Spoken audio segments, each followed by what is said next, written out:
Hello everyone, স্বাগত জানাচ্ছি সবাইকে আরও একটি ভিডিওতে। আপনারা সকলেই জানেন যে হেয়ার কাট বাতিলের জন্য সম্মিলিত ইসলামী ব্যাংকের ৭৫ লক্ষ গ্রাহক আন্দোলন করে যাচ্ছেন। তাদের প্রাণের দাবি যে এই হেয়ার কাট বাতিল করতে হবে। হেয়ার কাট কি আসলে? এটা হচ্ছে যে আমানতকারীদের 1 বছরের জন্য মুনাফা দেওয়া হবে না। এখন দেখেন, এই ব্যাংকগুলো যখন সবগুলা টাকা এসালম সহ বিভিন্ন কোম্পানিগুলোকে নামে বেনামে দিয়ে দিয়েছে, তখন কিন্তু তাদের কাছে কোনো টাকা নেই। তাহলে এই ব্যাংকগুলো চালাবে কি করে?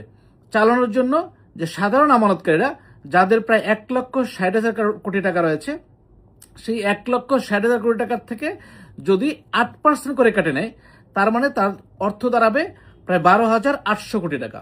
তো ১২,৮০০ কোটি টাকা, এবং সরকার দিয়েছে ইতিমধ্যে প্রায় ৩৬,০০০ কোটি টাকা।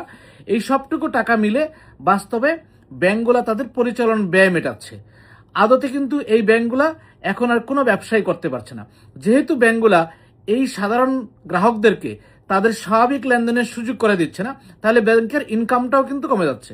আরও দেখবেন, যাদের ডিপিএস আছে কিংবা অন্যান্য ছোটখাটো অ্যাকাউন্ট আছে, আগে যে ডিপিএস অ্যাকাউন্ট থেকে মান্থলি বা ইয়ারলি টাকা কাটা হতো না, এখন তো সেখান থেকেও টাকা কাটে নিচ্ছে। অর্থাৎ ব্যাংক ম্যানেজাররা কিংবা ব্যাংকের কর্মকর্তা কর্মচারী সহ ঊর্ধ্বতন কর্তৃপক্ষ যারা আছে, তারা শুধুমাত্র বেতন নেওয়ার জন্য তারা এই হেয়ার কাট বসিয়েছে। অথচ তাদের যে অবহেলা, তাদের যে দুর্নীতি, যার কারণে ব্যাংকগুলো আজকে পথে বসেছে, তাদের বিরুদ্ধে কিন্তু কোনো ব্যবস্থা নেয়নি। এখন পর্যন্ত কি বলতে পারবেন কেউ যে কোন ঋণ খেলাপির কাছ থেকে একটা টাকা উদ্ধার করতে পারতেছে ব্যাংকগুলা? পারে নাই, এবং সেই চেষ্টাও নাই। তারা কিন্তু ঠিকই আরামায়াসে এসির মধ্যে বসে আছে এবং এই হেয়ার কাটের টাকা দিয়ে তারা বেতন নিচ্ছে। কাজেই এটা আর সহ্য করা হবে না। অবিলম্বে এই হেয়ার কাট বাতিল করে আমানতকারীদের টাকা ফেরত দিতে হবে। ধন্যবাদ সবাইকে।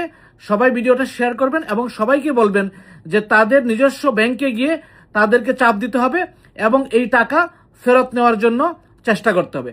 আর না হয় কিন্তু এই দেশে টাকা ফেরত পাওয়া খুবই মুশকিল হবে।